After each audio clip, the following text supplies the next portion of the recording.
와, 여러분 어마어마한 물건이 나왔습니다. 키보드 하우징이랑 키캡이 전부 다 나무인 제품이 나왔어요. 이 제품은 에포 메이커랑 패커가 합작해서 만든 앨리스 60이라는 나무 키보드인데요. 가격이 $549. 야, 이게 현재 환율로 766,678원. 굉장히 어마어마한 고급 키보드입니다. 나무 키보드가 진짜 만들기가 어려워서 이렇게 가격이 비쌀 수 있는 게 맞긴 한데요. 일단은 전부 언박싱 해보도록 하겠습니다. 야, 와, 이거 완전 올타임 넘버원 레전드 키보드가 될 것 같은 그런 느낌인데요. 와, 이렇게 담겨있네요. 야, 구성품은 이렇게 들어있는데요. 먼저 한쪽은 중국어, 한쪽은 영어로 되어 있는 설명서가 있습니다. 야, 이게 최고급 럭셔리 제품이라 설명서 재질도 다릅니다, 진짜. 먼저 빨간색 케이블이 들어있고요. 열어보면 이렇게 세 갈래로 갈라지는 3모드가 아니라 야, 이런 건 처음 보는데요. 세 갈래로 갈라지는 케르베로스 USB-C 타입 케이블이 들어있고요. 여분 스위치 두알, 6.25U 사이즈의 스페이스바 키캡도 들어있었습니다. 요거는 지금 제품에는 들어가는 건 아닌데 그냥 서비스로 챙겨준 것 같아요. 이렇게 실제 나무에다가 스템을 본드를 붙여가지고 만들었습니다. 완전 수제작 아니에요, 그러면? 야, 그리고 이거는 키캡과 스위치를 뺄 때 쓰는 건데요. 키캡은 이걸로 빼면 되는 거고요. 스위치를 뽑을 때는 이렇게 나와 있는 상태에서 이렇게 눌러주고 그 상태에서 뽑아준 다음에 버튼을 눌러서 스위치를 제거해주는 그런 고급형 키캡 앤 스위치 플러입니다. 자, 그럼 이제 드디어 나무 키보드를 소개할 시간이 됐는데요. 배열이 약간은 특이하죠. 이 제품은 하우징도 나무고 키캡도 나무입니다. 키캡은 이렇게 음각으로 각인이 된 다음에 이 안에는 금색으로 칠해져 있어요. 먼저 왼쪽 하우징부터 보면 컨트롤 다음에 이렇게 이빨이 있고 윈키, 알트 이런 식으로 되어 있습니다. 그리고 이렇게 사이드면을 보시면은 자석이 이렇게 들어가 있는데요. 이 같이 동봉되어 있던 팜레스트를 이렇게 이 자석에 맞춰서 찰싹하고 붙여줄 수가 있는 겁니다. 똑 띡. 자석은 이쪽에도 있고 또 반대쪽에도 있어요. 이 왼쪽에는 자석이 왜 박혀있지 하고 봤는데 지금 여기 넘버 패드 있잖아요. 이쪽에 오른쪽에도 자석이 있고 왼쪽에도 자석이 있습니다. 그래서 넘버 패드를 왼쪽에도 붙일 수가 있고 오른쪽 키보드에도 이렇게 붙일 수가 있습니다. 네, 그런 자유도가 있고요. 이제 바닥면 살펴볼게요. 이런 식으로 범폰이 따닥따닥 붙어져 있고 이거 진짜 나무잖아요. 예. 이거 향기도 맡아봤는데 나무 향이 이렇게 스물스물 올라옵니다. 그리고 이쪽에는 유선으로 연결할 수 있고 블루투스 무선이랑 2.4G 무선 이렇게 3모드로 연결을 해줄 수가 있습니다. 블루투스 모드로 토글 스위치 옮기면은 이렇게 파란불이 들어오고요. 반대쪽 맨 끝으로 옮겨주면 노란색 불이 깜빡입니다. 자, 이제는 이쪽 키보드 살펴볼게요. 방향키가 있고요. 짧은 우측 시프트 그리고 홈, 딜리트, 페이지업, 페이지 다운이 들어있네요. 스페이스바 바로 옆에는 알트와 펑션 키가 있고요. 그리고 가장 중요한 B키, 한국어로 쓴다면 U키죠. 아야, 어여, 오요, 우유. 예, 그거 할 때 U키. 이게 있어야지 진짜 편하거든요. 와, 이것도 챙겨서 이렇게 싹 들어가 있고요. 이쪽에도 자석 이렇게 다 들어가 있고요. 나뭇결 보세요. 와, 여기도 팜레스트 이렇게 따락하고 붙고요. 근데 재밌는 점은 이 오른쪽 팜레스트에 USB가 숨어 있습니다. 이런 식으로 꺼내서 사용할 수 있고요. 자석도 박혀 있어요. 와, 이건 진짜 완전 대박이다. 이게 그러니까 CNC로 전부 다 깎은 거예요. 요거는 넘버 패드입니다. 설명을 뭐 따로 할 필요는 없죠. 이것도 문이 예쁘게 나왔다. 요 넘버 패드에도 팜레스트가 들어가는데 뒤집으면은 여기에도 무선 리시버가 들어 있습니다. 레프트 439g, 라이트 595g, 그리고 넘패드는 259g입니다. 전부 다 합치면 1.2kg인데 팜레스트까지 전부 올리면은 1.68kg이 나옵니다. 스테빌라이저 상태는 뭔가 두툼하고 괜찮게 잡혀 있고요. 도톰한 느낌? 요거는 조금 튀는 소리가 나네요. 전반적으로 느낌 자체는 되게 괜찮아요.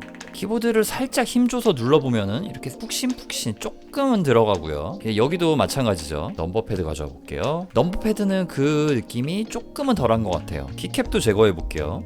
자, 이렇게 나무 키캡에 음각으로 파여져 있어서 그 안에 금색으로 칠해져 있고요. 뒤집어 보면 이런 식으로 스템이 본드 칠되어 있습니다. 키캡의 두께는 1.53mm 정도가 나오고요. 보강판은 검은색 FR4가 들어가 있고요. 그리고 기본적으로 리니어 스위치가 박혀 있는데 여기 스테빌라이저 키에는 좀 걸림이 있는 패커 스위치가 박혀져 있습니다. 약간 둥근 걸림이 느껴지는 텍타일 스위치예요. 다른 쪽 키보드도 마찬가지로 그런 식으로 되어 있네요. 이거는 의도했다고 볼 수 수밖에 없죠. 스위치도 한번 빼보도록 하겠습니다. 기판은 정방향 핫스왑을 지원하네요. 요 안쪽에 보강판도 나무였으면 어땠을까 하는 조금의 아쉬움이 있네요. 아무튼 정말 기대가 되기 때문에 얼른 타건 들어가 보도록 하겠습니다. 렛츠고! 이 제품 지금 LED 빛이 조금씩 새어나오고 있는데 이쪽은 컨트롤 G를 누르면 꺼지고요, 이쪽은 펑션 P를 누르면 꺼지고, 이쪽은 넘버 0번 키를 같이 누르면 꺼집니다. 넘버라 키는 개별적으로 불빛이 이렇게 들어오고요, 그리고 여기에 있는 캡슐라 키는 이렇게 누르면은 이쪽에 불이 들어옵니다.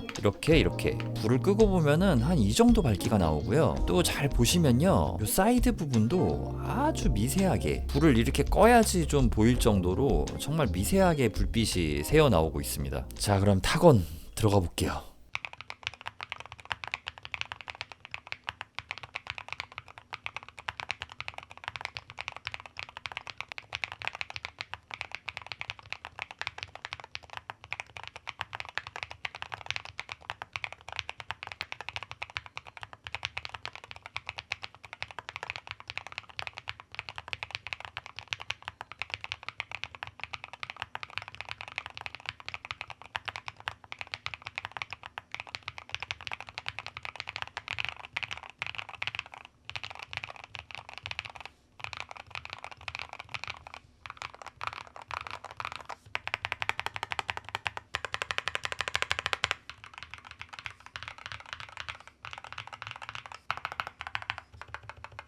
자, 이렇게 제품을 타건해 보았습니다. 이 제품 타건해 보니까요, 가운데 쪽으로 이렇게 경사가 살짝 올라가요. 이쪽에서도 이렇게 경사가 살짝 올라가고요. 저 같은 경우는 자석을 이용해서 이렇게 전체 하우징을 붙여 쓰는 것보다는 살짝 떼어낸 다음에 경사를 어느 정도 완만하게 두고 이렇게 타건하는 방식이 좋았습니다. 이런 부분은 인체 공학적으로 설계가 되어 있기 때문에 사용자가 편한 대로 움직여서 사용해 주면 될 것 같네요. 저는 특히 이렇게 완전히 깔맞춤된 팜레스트가 정말 마음에 듭니다. 자석으로 이렇게 딱 하고 부착되는 디테일도 정말 칭찬해주고 싶고요. 제품의 타건감은 이게 막 금속 키캡이라던가 도자기 키캡처럼 이렇게 팍팍 튀는 소리가 나는 건 아니지만 정말 유니크한 타건감이라고 생각돼요. 도독도독, 이렇게 확실히 나무 하우징의 울림이 나와주는데 굉장히 듣기 좋은 소리가 나고요, 소리 자체가 크지 않고 좀 두툼하면서 포근한 느낌이 나요. 이 따뜻한 나무 재질만의 그런 느낌이 타건음에서 느껴집니다. 도곡도곡 보곡보곡. 키압은 약하지는 않은데 좀 부드러운 느낌이 나오고요, 굉장히 편안한 느낌이었어요. 이 부드러운 타건감이 진짜 좀 괜찮다는 느낌이 드네요. 그리고 타건을 하는 도중에 나무 향이 이렇게 스멀스멀 올라오거든요. 이거는 되게 좋은 느낌이었어요. 근데 이 제품 단점이 있거든요. 이 부분은 진짜 패치가 돼서 얼른 고쳐졌으면 좋겠네요. 여기 있는 이 왼쪽 키보드는 컨트롤 키를 조합해서 이렇게 라이트를 꺼주거나 켜주거나 해줄 수가 있는데요, 이게 좀 애매한 게, 이게 우리가 메모장을 저장을 할 때 컨트롤 키 누르고 S를 누르면은 저장이 되잖아요. 이게 뭐 메모장뿐만 아니라 워드도 그렇고. 근데 지금 요거는 컨트롤 S를 누르면은 맥용으로 전환을 하고 컨트롤 A를 누르면은 윈도우용 키보드로 전환이 됩니다. 그러니까 컨트롤을 이용해서 단축키를 쓰다 보니까 우리가 컨트롤을 엄청 많이 쓰잖아요. 컨트롤 W, 컨트롤 A, 컨트롤 S, 컨트롤 D, 컨트롤 X, CV 이렇게 많이 쓰는데 여기다가 지금 그 펑션 키를 매핑을 해놔가지고 이 부분은 진짜 하루빨리 수정이 되었으면 좋겠네요. 이렇게 쓸 수는 없죠 사실. 자, 그리고 이 제품 블루투스 연결도 되는데요, 기기는 총 3대를 연결을 해줄 수가 있고요, 요거 연결 따로, 요거 연결 따로, 그리고 이거 연결 따로 해줘야 됩니다. 대략적으로 이런 느낌이고요. 이렇게 각각의 블루투스 이름이 따로 있고 하나당 3가지 채널을 연결해 줄 수가 있습니다. 제품 페이지 쭉 내려가 보면은 다운로드 있거든요. 여기서 드라이버랑 펌웨어를 받을 수가 있는데 펌웨어를 각각 하나씩 해줘야 됩니다. 3개의 독립적인 키보드로 봐야 될 것 같아요. 자, 여러분, 이렇게 세상에 나오기 힘든 제품이 나왔는데요, 제가 말씀드린 몇 가지 부분만 제외하면은 정말 마음에 드는 제품이었어요. 택배를 받자마자 진짜 너무 기대가 되기도 했었고요. 저는 사실 개인적으로 나무 공장에 찾아가서 나무 하우징을 제작해 보려고도 했었거든요. 근데 이런 제품을 제가 지금 이렇게 쓰게 돼서 정말 기쁘고 기분이 참 좋습니다. 영상은 여기서 마치도록 하겠습니다. 시청해주셔서 감사합니다.